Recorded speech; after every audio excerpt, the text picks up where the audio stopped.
Thank you very much, Jeff. So last year, we had quite a few virus issues in the wheat, and so we thought what we would do is more of a systematic survey across the state to get a good handle on what's really happening out there. So we brought on Keely, who's a graduate student in the lab.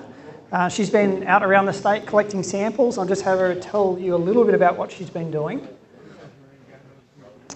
Hi, I'm Keely Satterfield. This is my first summer as a grad student in the Chilvers lab, and consequently the first summer that we have been sampling for wheat viruses. We're looking at 8 different viruses in the wheat producing counties of the state to give an idea of what viruses are present. So I have visited 135 fields in 6 weeks, and to give you an idea of how crazy that is, I have spanned 24 counties, including down to Cass County, up to Montcalm, all the way down southeast to Monroe County, and then up to Huron County, and every place in between.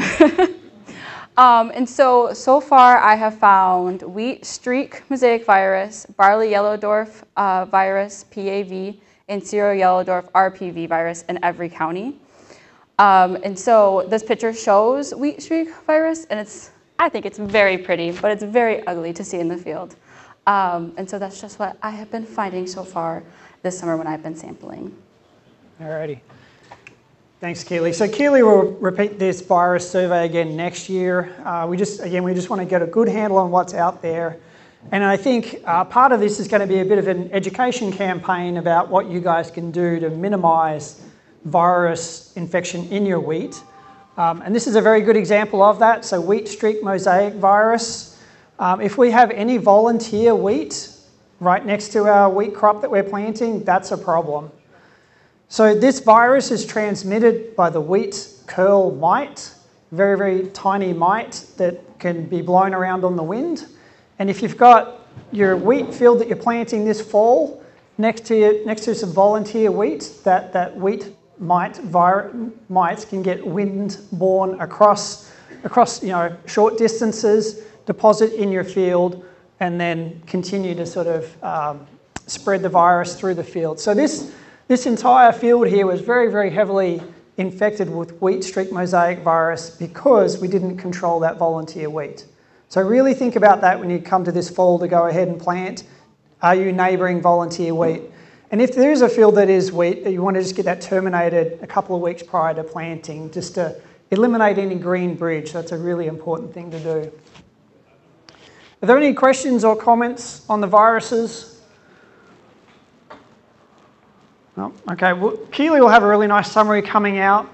It's quite involved, so she's been driving a lot, but then when we get the samples back to the lab, we've got to do a lot of processing to go through and identify what's actually in those samples.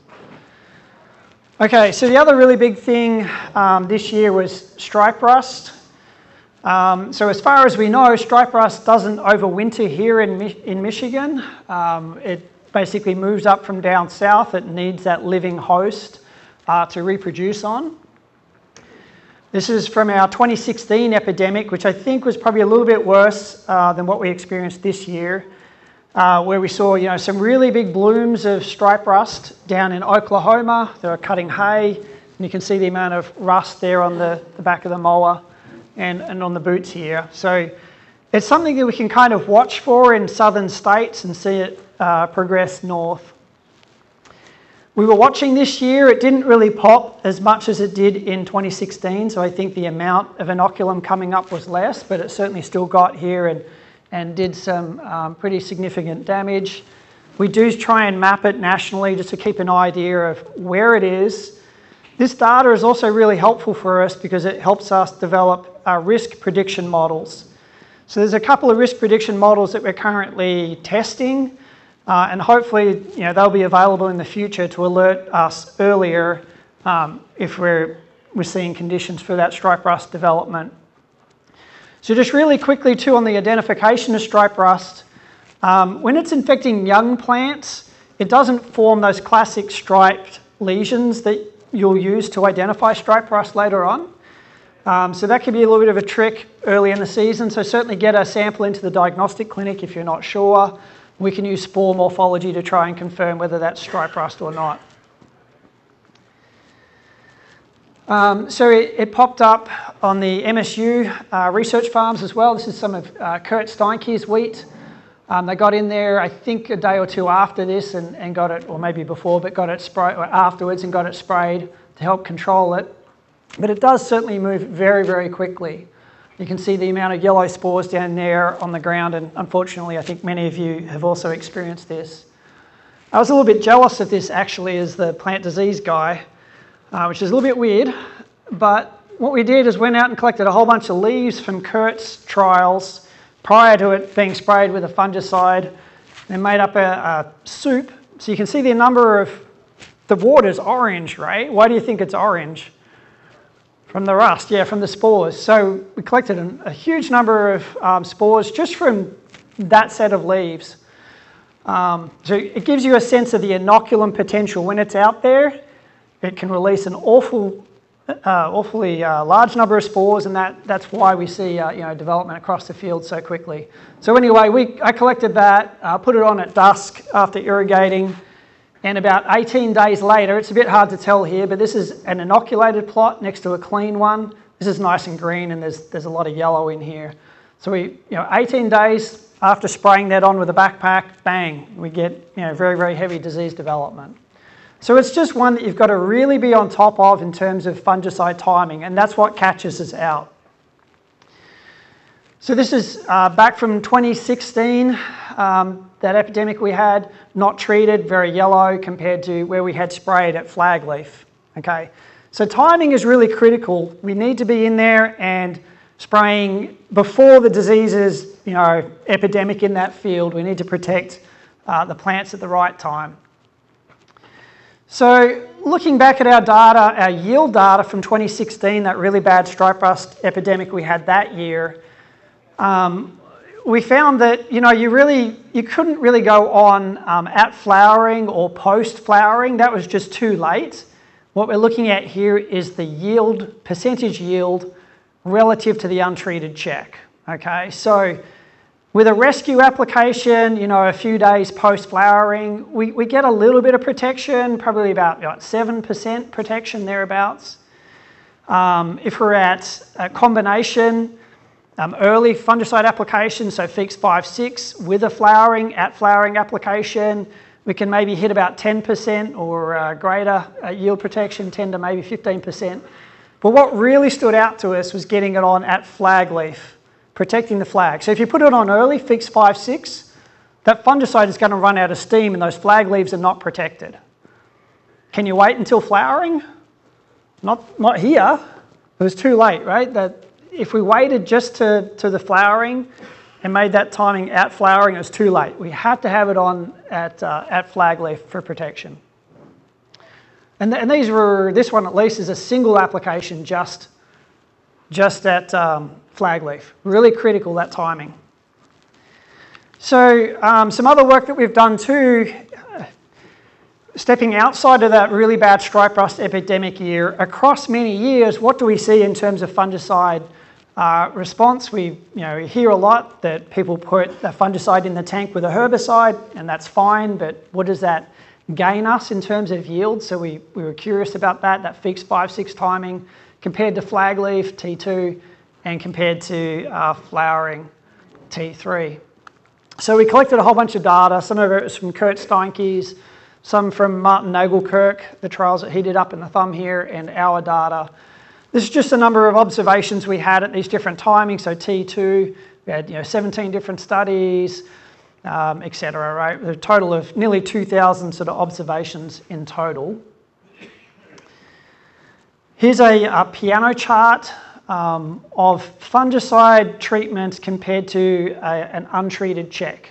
Okay, so most of the responses are positive in terms of yield. There's a few that are negative. We always see those sorts of trends, but the vast majority do tend to out-yield the non-treated check. So let's summarize, that T1, that Fix 5-6 application alone. We were a little bit surprised by this. In those data set, we saw about a 4 bushel response. From a T3, that flowering application alone, about 7.5 bushel. The T2 application, a flag leaf only, just under 7 bushel. And the combination of the early application followed by that application at flowering, about 10.5 bushel.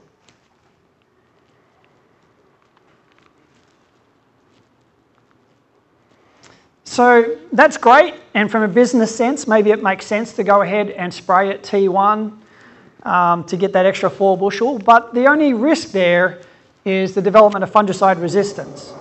So this is certainly a concern in Europe, and we've been talking a little bit about Europe wheat production. Because they are more intense and they spray more often, they actually have a lot more fungicide resistance issues. And you all, being up in this area, are familiar with the sugar beet Cercospora fungicide resistance issues. That comes about by frequent fungicide applications. So just in terms of what that means is, out in the fields, out there now, there are some individuals that are resistant to fungicides. So as we spray again and again, and as we spray more often, what we do is we select for those fungicide resistant individuals. So that's the only, the only drawback from making multiple fungicide applications. We do run the risk of driving potentially fungicide resistance. So in terms of fungicide timing then, we see the biggest protection come from, or the biggest yield advantage come from protecting that flag leaf. Very often in non-stripe rust years, we can wait until flowering to get that application on, but as you know, this year we really needed to make sure we were protecting that flag leaf, so probably need that flag leaf application. The other thing too, in terms of head scab risk this year, this is what the model was predicting at the end of May. So very, very low risk across Michigan, incredibly high risk across Pennsylvania, New York, and southern Ohio and Indiana. I just put this in there too because, we will be coming into silking in corn. This is the same organism that causes ear molds in corn. And so I pulled the model for yesterday, and we're still showing very low risk here in Michigan. The risk in Wisconsin has picked up considerably compared to nearly a month ago now. So we'll be watching this model as we get into silking window in corn, seeing if we pick up any risk. So that's a model that we can use now. It's still being validated for corn because it was developed for head scab in wheat, but because it's the same organism, that it may very well hold some promise for predicting risk in corn as well. Just a quick reminder that we do have a lot more products now than we used to for managing head scab in wheat. So here's a number of products and how we rank them on the fungicide efficacy system that we have. And you guys have that in a handout. There'll be the fungicide efficacy guides, a single sheet. You can find those at the Crop Protection Network. We update those every year based on the trial work that we do. So previously, we had Carumba in here. That's basically going away. Have Pissarro, that's been around for quite a while. Mirabis Ace, I think you're all familiar with that. That's been around for a good 8 years or so. A couple of the newer ones are Pissarro Pro.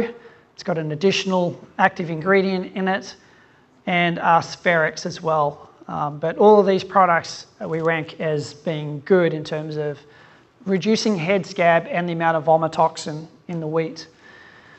So just here's some data, some multi-state data pulled together, looking at non-treated check, 10% head scab incidence compared to those various products, bringing down the amount of head scab by about 50 to 60%. And similarly with the vomitoxin, dropping it round about by about half. So manage expectations from fungicides, right? They're helpful tools.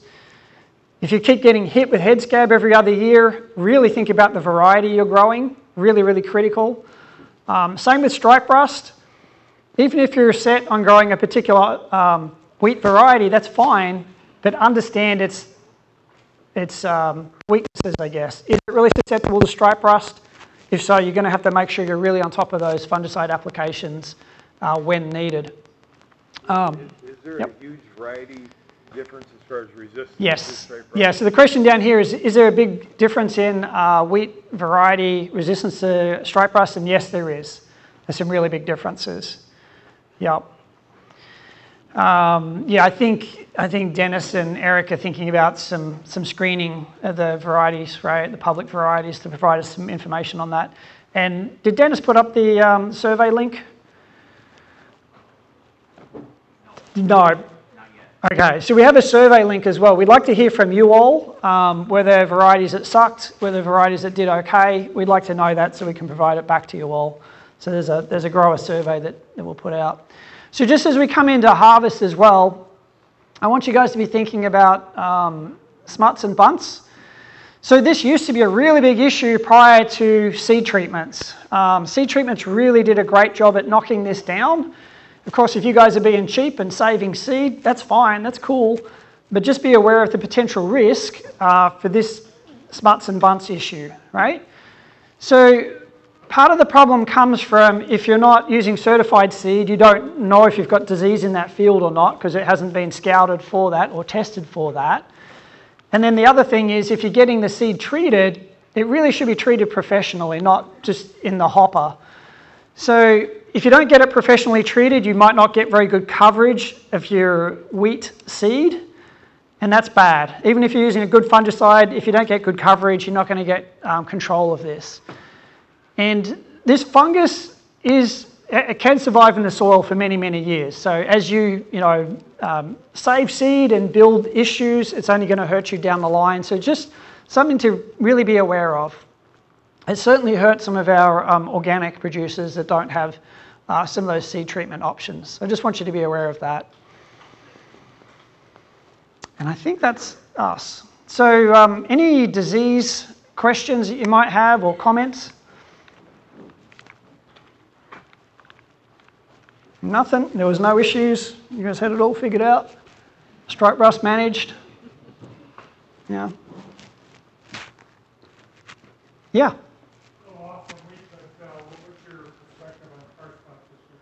Yeah, thanks for the question, Andy. So just yesterday we got a confirmation, don't get tricked by the bug poop either. So I got a little bit tricked, so my colleague in Indiana at Purdue, she's lit up about 20 counties, I think, in Indiana now, from north to south, right, including counties that border Michigan, or at least the lake. I got sent some photos by somebody the other day. I'm like, yep, that must be tar spot, right? It's got to be here. But it was actually bug poop. He brought the samples in. We had a look. I got tricked, right? I lit the map up and I had to delete it because I screwed up. So when you're looking for tar spot, when you're looking at those lesions, check to see if they're going through the leaf, right? Spin on it, rub, see if for the tar spot, if the bug poop will rub off, or the tar spot, right? If it rubs off, it's going to be bug poop. If it doesn't rub off and it's on the top and through the bottom, that's most likely tar spot. But certainly send me a photo. I can help identify it when I've cooled down a bit and I'm not like antsy to light the map up.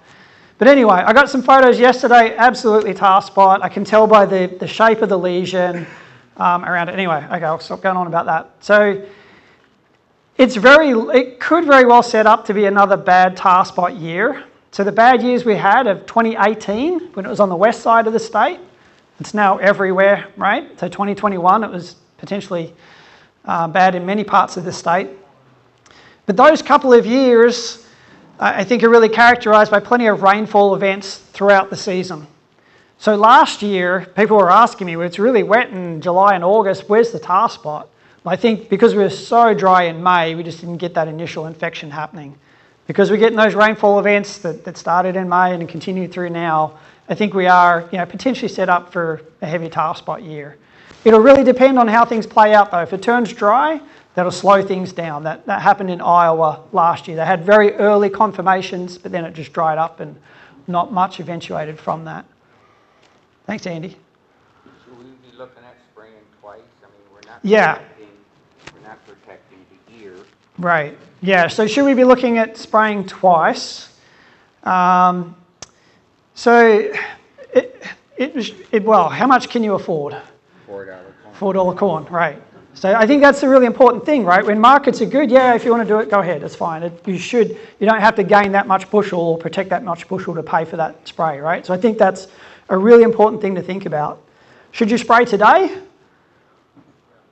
No, those leaves aren't really going to contribute that much to grain yield, right? We really want to, especially if you've only got one fungicide application, we really want to push that until VT, till tasseling, through to maybe the R3 growth stage, depending on when disease is coming in. And you guys need to listen really carefully. I think you can wait until about 50% of your plants have some disease on them. You have to listen carefully though. I didn't say drive by and see it and then spray. That's too late, right? If you've seen it from the truck, you probably already smoked. So if you're in there paying very close attention to what's going on, you're seeing a little bit of disease, but you're watching it, I think you can wait a little bit to make that application. Of course, you've got to factor in, can I get the aircraft in, or can I get in timely? But if you're going for a single application, typically between tassel and about R3 is what we want to shoot for. And I think the university folk, we have an article out, essentially sometimes there is return on investment of 2 applications, but it's hard for us to capture those particular seasons and situations. It certainly can happen. I think that's the answer in a nutshell. 1 application between VT and R3 if Is there a fungicide that has a longer window of protection Great question. Different water treatments or anything? Yeah, so is there a fungicide that is better than others, that lasts longer? To be honest, we probably need to do some more work to look at, when we spray those fungicides, how long can we detect them in the plant for? We've been doing some work with Xyway, that's a soil applied fungicide, and seeing how that moves up and stays in the plant. Essentially, most of the recommendations are for multiple modes of action in a product, right? That generally results in slightly better disease control. That crop protection network, we have a whole bunch of those fungicide efficacy guides. Just go grab one, this great big board that we printed out. So you can grab these online, and we do rank. So we've got them for corn, soybean, and wheat. And you can have a look at how we rank these various fungicide products.